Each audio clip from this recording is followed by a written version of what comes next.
ಅಯ್ಯ ಅಮ್ಮಿ ಹತ್ರ ಹೋದೆ ಕಣಯ್ಯ. ಚೀ ಚೀ ಚೀ ಆ ನೋಡೋಣ ಅಟ್ಟಲ್ಲಿ ಏನಂತ ಹೋಗ್ಬಿಟ್ರೆ ಅಯ್ಯ. ಹೇಳು. ಅಯ್ಯ ಆಗಿರ ಕಣಯ್ಯ, ನಮ್ಮ ತೋಟದಲ್ಲಿ ಅಂಬಿ ಇದೆಯಲ್ಲ, ಅಂಬಿ ಮೇಲೆ ಕಾಯಿಗೆಲ್ಲ ಎತ್ತಿದ್ದು ಕಣಯ್ಯ, ಅದೆಲ್ಲ ತೋಟ ನಮ್ ಬಾಯಿ ಗೊತ್ತೇನೆ ಕಣಯ್ಯ. ಚೀ ಚೀ ಗಣೇಶ್ ನನ್ನ ಮುಂದೆ ಏನಂತ ಹೋಗ್ಬಿಟ್ರೆ ಸರಿಯಾಗಿ ಹೇಳು ಎಲ್ಲಿಗೆ ಹೋಯ್ತಿ ಅಂತ. ಆಗಲ್ಲ ಕಣಯ್ಯ, ಅದೆಲ್ಲ ತೊಳೆದು ನಮ್ಮ ತೋಟ ಬಾಯಿ ಬೋಸ್ಕೊಂಡೆ ಕಣಯ್ಯ.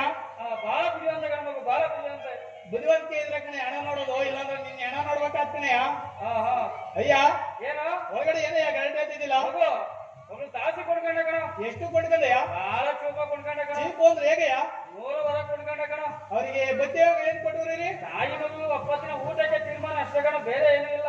ಅಲ್ಲ ಕಣಯ್ಯ, ನಿನ್ ಬೆಂಕಿ ಹಾಕಿ ಯಾಕೋ ಉದ್ಧಾರ ಮಾಡ್ಬಿಟ್ಟಲ್ಲ.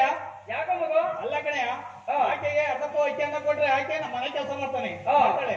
ಆ ಹುಡುಗನಿಗೆ ಅರ್ಧಪ್ಪ ಅನ್ನ ಕೊಟ್ರೆ ನಮ್ಮಲ್ಲಿ ಏನ್ ಕೆಲಸ ಮಾಡ್ತಾನೆಯ? ಚಿಕ್ಕ ಮಗಲ್ಲ ಬಿಡೋ, ತಾಯಿ ಬಳಿ ಇರುತ್ತೆ. ಅಲ್ಲ ಕಣಯ್ಯ, ಒಂದು ದಿವಸಕ್ಕೆ ಅರ್ಧಪ್ಪ ಅಕ್ಕಿ ಅಂತದಂತೆ ಕೋಸಿಗೆ ಎಷ್ಟದಯ್ಯ? ಎಷ್ಟದ ಮಗು? 45 ಸೇರ್ಪ ಅಕ್ಕಿ ಅನ್ನೋದು ಕಣಯ್ಯ. ಹಾಗಾದ್ರೆ 40 ಸೇರ್ಪ ಅಕ್ಕಿಯನ್ನು ತಿನ್ನ ಹುಡುಗ ನಮ್ಮಲ್ಲಿ ಏನ್ ಕೆಲಸ ಮಾಡ್ತಾನೆಯ? ಬಡೋ ತಾಯಿ ಚಿಕ್ಕ ಮಗ ಇರ್ಲಿ, ತಾಯಿ ಬಳಿ ಇರುತ್ತೆ. ಪಾಪ ಪುಣ್ಯ ದಿಶಾ ನಾ ಕೇಳ್ತಲ್ಲ ಕಣಯ್ಯ, ನಾ ಕೇಳ್ತಾ ಇರೋದು ಲೆಕ್ಕಾಚಾರ.